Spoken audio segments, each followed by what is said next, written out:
Cuando estudiamos la Biblia en su contexto, nos vamos a encontrar con el siguiente tema. Es un tema bastante interesante que es nueva creación. Ahora, ustedes se preguntarán en qué consiste esto de la nueva creación. Miren, esto es algo que está dentro del contexto social, en donde está relacionado con la esfera anterior, que es honor y vergüenza. Recuerden que una persona, cuando entra en un proceso de revertir, por ejemplo, su vergüenza para obtener honor, hay un proceso. Y después de ese proceso se considera a la persona de que es una nueva criatura, una nueva creación, es un nuevo nacimiento. Y esto seguro le está haciendo conexión con algunos versos de los escritos del primer siglo. Sí, ¿por qué? Porque era muy presente en la cultura greco-romana este término de nueva creación. ¿Cómo lo podemos entender de una forma fácil y práctica? Cuando vemos que una persona esa esclava obtiene su libertad y ahora es reconocido como una persona liberta, que tiene libertad. Entonces, cuando entra en este nuevo estatus, podríamos decirlo, en un estatus social nuevo, en el mundo del greco-romano se conocía como una nueva creación, un nuevo hombre.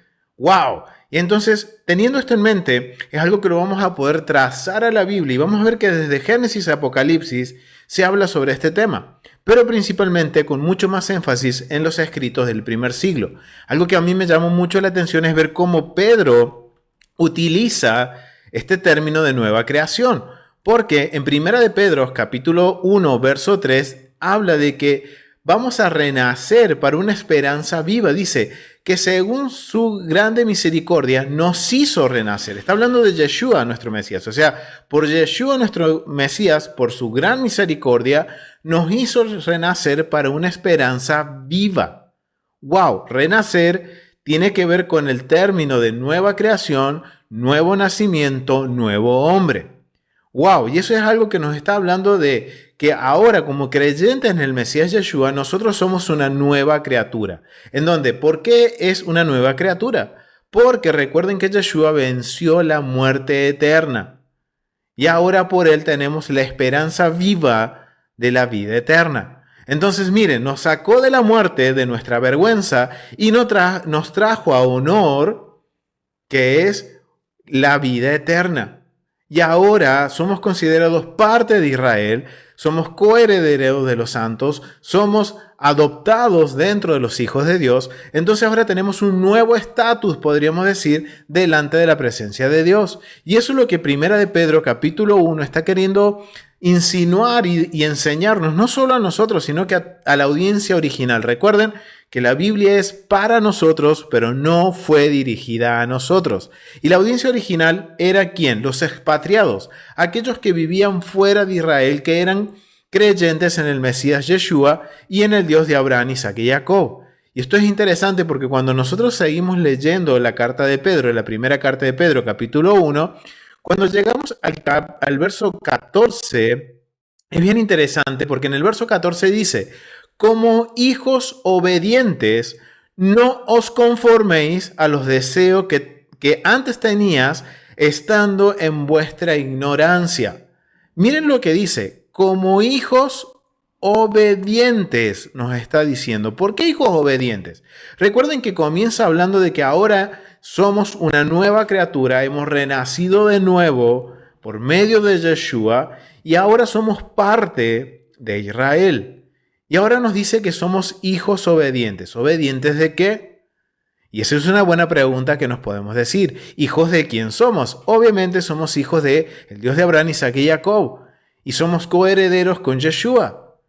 Y somos ciudadanos de Israel. Y ahora nos pide que seamos obedientes. ¿Obedientes a qué? Y la respuesta la tenemos unos versos más abajo, en el verso 16, en donde seguro ya lo conocemos, dice, porque escrito está, sed santos porque yo soy santo.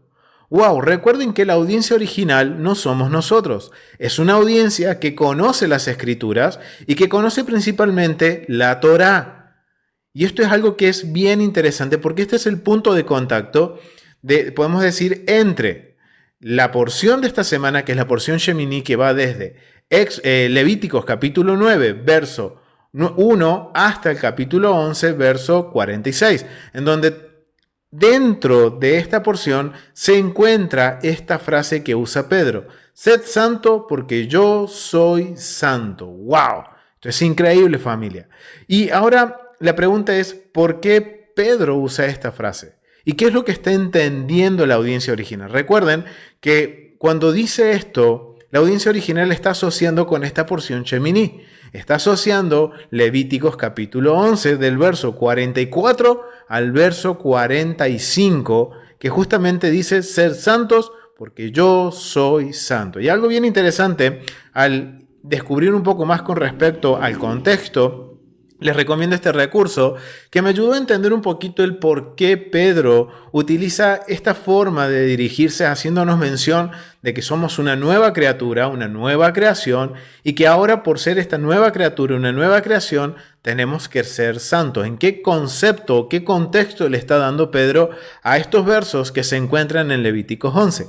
Y de acuerdo al uso que hace Pedro del Antiguo Testamento, como también del judaísmo del primer siglo que tiene influencia dentro de la mentalidad de Pedro y también el contexto teológico, está usando este término para denotarnos la importancia de ser moralmente puros, ya que en el judaísmo del primer siglo, principalmente asociado con la comunidad del Qumran, se entiende que ser santos porque Dios es santo es una frase que se usaba para que marcar la importancia de lo que es la pureza moral, de que las personas, los creyentes en el Dios de Abraham, Isaac y Jacob, deben tener una conducta moral intachable, una conducta moral que vaya conforme a la santidad de Dios. ¡Wow! Esto es increíble. Pero ¿saben qué? Algo que me llamó mucho más la atención es ver cómo Pedro asocia la nueva creación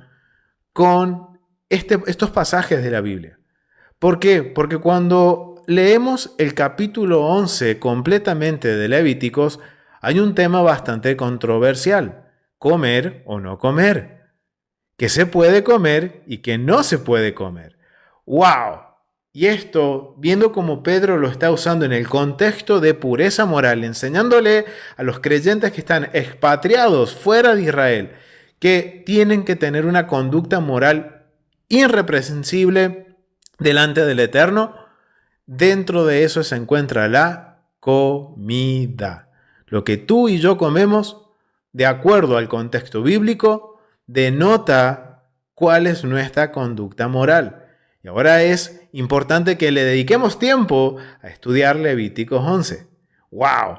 Esto es increíble, familia. Y ahora quiero preguntarte, ¿por qué crees que al Eterno le importa lo que comemos? Deja tu comentario aquí abajo y te invito a que puedas visitar tesorosdeltemplo.com para que puedas ampliar más sobre este tema de nueva creación, y también te dejo una enseñanza linkeada debajo del video para que puedas ampliar un poco más con respecto a lo que el Eterno pretende de nosotros. Y recuerda, dime lo que comes y te diré quién eres.